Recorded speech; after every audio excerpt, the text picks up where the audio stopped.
ஆக்சுவலாக எக்ஸ் கண்டஸ்டன்ட்லாம் வீட்டுக்குள்ளே வந்தாங்க இல்லையா, அவங்கெல்லாம் அவங்களுடைய பாயிண்ட் ஆஃப் வியூவை வந்து சொல்கிறத மட்டும் இல்லாமல் சில வெஞ்சன்ஸையும் வந்து பார்த்திங்கன்னா வெளிப்படுத்திட்டு இருந்தாங்க இப்போ இருக்கக்கூடிய கண்டஸ்டன்ட்டுங்கிட்ட. ஸோ இதை தொடர்ந்து வந்து பார்த்திங்கன்னா அருண் பிரசாத் மற்றும் சிவகுமார் இவங்க 2 பேருக்குள்ள ஒரு கான்வர்சேஷன் வந்து நடக்குது. சிவகுமார் என்னை பொறுத்தவரையில் இவர் போட்டு போலன்னு வந்து புழக போகிறாரு அருண் பிரசாத்தை. ஏன்னா அந்த அளவுக்கு கோபத்தில் வந்து வந்திருக்கார் போல் அப்படிங்கிற மாதிரி தான் வந்து யோசிச்சுட்டு இருந்தேன். ஆனால் இவருடைய கான்வர்சேஷனே வேறு மாதிரி வந்து கொண்டு போயிட்டாங்க. அண்ட் அருண் பிரசாத்தால் வந்து என்ன பதில் சொல்கிறதுனே வந்து புரியவே இல்லை அண்ட் தெரியவும் இல்லை. ஒட்டுமொத்த ஹவுஸ்மேட்ஸும் வந்து இவங்க என்ன பேசிக்கிறாங்க, என்ன சொல்ல வராங்க அப்படிங்கிறத பற்றி மட்டுமே வந்து பார்த்திங்கன்னா உற்று நோக்கி பார்த்துட்டு இருந்தாங்க. அப்படி சிவகுமார் அவர்கள் வந்து அருண் பிரசாத்தை பார்த்து என்ன கேட்டார், அருண் பிரசாத்தோடைய ரியாக்ஷன் என்னவா இருந்துச்சு அப்படிங்கிறத பற்றி இந்த வீடியோவில் முழுசாக பார்க்கலாம். அதுக்கு முன்னாடி சப்ஸ்கிரைப் பண்ணாதாங்க சப்ஸ்கிரைப் பண்ணி வச்சுக்கோங்க. லைக்கை போட்டு வீடியோ பாருங்கள். வாங்க இன்றைய வீடியோக்குள்ள வந்து போகலாம். ஆக்சுவலாக சிவகுமார் அண்ட் அருண் பிரசாத் இவங்க 2 பேருக்குள்ளார ஒரு பயங்கரமான பாண்டிங் வந்து இருந்தது. ஒரு குறிப்பிட்ட டைமுக்கு அப்புறம் சிவகுமார் எவிக்டாக வெளியே போயிட்டாங்க. ரீசன் என்ன அப்படின்னு பார்த்தீங்கன்னா, அவருக்கு வந்து ஓட்டிங்ஸ் வந்து பெருசாக வரல. பட் அந்த வாரத்துலேயே வந்து பார்த்தீங்கன்னா டிக்கெட் டு ஃபினாலே டாஸ்க் மாதிரி நாமினேஷன் ப்ரீஃபாஸ் அப்படின்னு சொல்லி ஒவ்வொரு வாரமும் கொடுக்கப்பட்டிருந்தது. ஸோ அது வாங்கிட்டு இருந்தார் அப்படின்னா சிவகுமார் அவர்கள் வந்து அந்த வீட்டுக்குள்ளே இன்னும் ஒரு 2-3 வீக்ஸ் வந்து பார்த்திங்கன்னா சர்வைவ் ஆயிருப்பார் அப்படிங்கிறதா ஒன்று. ஆனால் இது வந்து யார் கையில் இருந்துச்சு அப்படின்னு பார்த்தீங்கன்னா அருண் பிரசாத் கிட்ட வந்து இருந்தது.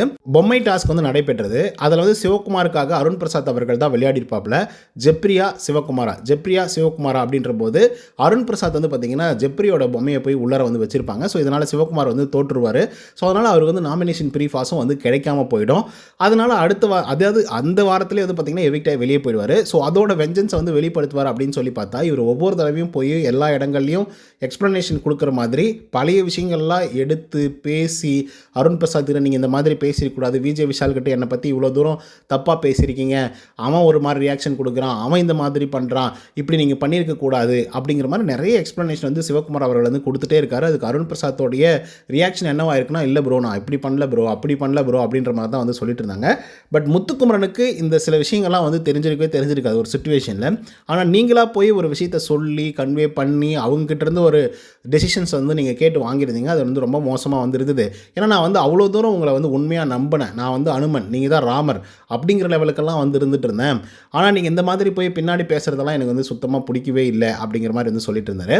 அதுக்கு வந்து அருண் பிரசாத் வந்து முத்துக்குமரனையே முத்துக்குமரன் இங்கே வாங்க இதுக்கு வந்து கொஞ்சம் எக்ஸ்ப்ளனேஷன் வந்து கொடுங்க அப்படின்னு சொல்லும்போது முத்துக்குமரன் கிளியராக வந்து சொல்கிறாப்புல. என்ன அப்படி சொல்கிறாருன்னா, அதாவது முத்துக்குமரன் பேசியிருந்தால் பிரச்சனை இல்லை, பின்னாடி விஜய் விஷால் பின்னாடி பேசுகிறத பற்றி எனக்கு பிரச்சனையே கிடையாது. ஆனால் நான் உங்களை முழுமையாக நம்பிட்டு இருந்தேன். உங்களை வந்து ஒரு ராமர் அப்படின்ற லெவலுக்கு வந்து யோசிச்சுட்டு இருந்தேன். ஆனால் நீங்கள் எனக்கு வந்து இந்த மாதிரி பண்ணீங்க. ஆனாலும் நான் அதை வந்து ஸ்போர்ட்டிவாக எடுத்துக்கிட்டேன். ஆனால் நீங்கள் என்னை பற்றி தப்பாக பேசிகிட்டு இருக்கீங்க. அதுலேயும் இதை பற்றி நான் கவலையும் பட போகிறதில்ல. ஆனால் வந்து பார்த்திங்கன்னா மற்றவங்க பேசுகிறத பற்றி நான் கவலைப்பட போகிறதில்ல. ஆனால் நீங்கள் என்னை பற்றி இப்படி பேசிட்டு தான் எனக்கு வந்து ரொம்ப கஷ்டமாக போச்சு. அதை என்னால் ஏற்றுக்கவே முடியல அப்படிங்கிற மாதிரி சிவகுமார் சொல்கிறாரு. அதுக்கு வந்து முத்துக்குமரனும் எக்ஸ்ப்ளனேஷன் வந்து கிளியராக வந்து கொடுக்குறாரு. அதாவது முத்துக்குமரன் செஞ்சிருந்தால் தவறு இல்லை, விஜய் விஷால் தப்பாக பேசியிருந்தா பிரச்சனை இல்லை, தீபக் பேசியிருந்தா பிரச்சனை இல்லை, அருண் பிரசாத் வந்து என்னை பற்றி இப்படி பேசிட்டாரு அப்படிங்கிறது தான் எனக்கு ரொம்ப குத்துது அப்படிங்கிற மாதிரி சிவகுமார் சொல்கிறாருங்க.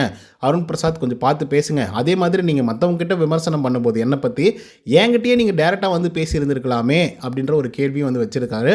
ஸோ இதுக்கு வந்து அருண் பிரசாத்தோட பதில் என்னவா இருக்குது அப்படின்னு பார்த்தீங்கன்னா, இல்லை ப்ரோ நான் அப்படிலாம் நினைக்கல ப்ரோ, அப்படிலாம் பண்ணல ப்ரோ இப்படின்ற மாதிரி சும்மா தான் வந்து சொல்லிட்டு இருக்காரு. ஆனால் எண்ட் ஆஃப் தி டே சிவகுமார் பற்றி ரொம்ப மோசமான முறையில் வந்து அருண் பிரசாத் அவர்கள் பேசினார் அப்படிங்கிறது தான் உண்மை. ஆனால் சிவகுமார் அவர்கள் எவ்வளோ தூரம் அருண் பிரசாத்தை வந்து ரொம்ப அன்பாக பார்த்துக்கினாரோ அதுக்கு நிகராக அவர் பார்க்காம விட்டுட்டு தான் மிகப்பெரிய ஒரு பிரச்சனையாக இப்போ மாறி இருக்கு. அதுதான் அவங்க டிஸ்கஸ் பண்ணுறாங்க. ஸோ சிவகுமார் இதை பற்றி கேட்டார்ல, அது வந்து சரியா தவறா அப்படிங்கிறத கமெண்ட்ஸில் வந்து பதிவு பண்ணுங்கள். இந்த வீடியோ பிடிச்சிருந்தா லைக் அண்ட் சப்ஸ்கிரைப் பண்ண மறந்துடாதீங்க. நன்றி, வணக்கம்.